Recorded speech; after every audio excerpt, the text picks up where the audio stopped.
So in the zeitgeist of 1942, the world had been experiencing many battles at the time, including the Battle of Midway, which is when the United States defeated the Japanese attack against Midway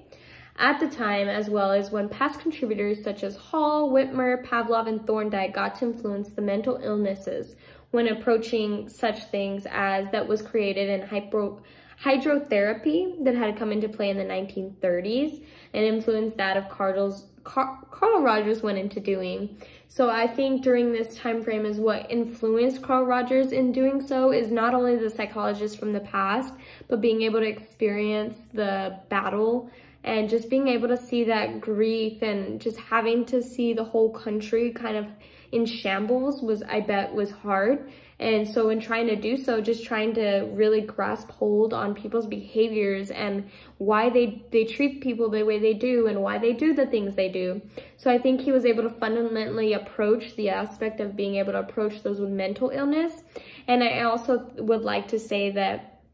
a lot of mental illnesses might have stemmed from the wars, and being able to be in those battles, they can be really trying on the brain, which goes back to Edward Thorndike and with the other Whitmer, Pavlov, and understanding the human behaviors and just the mechanisms that goes into it. So I think that had a huge play in it in Pavlov, because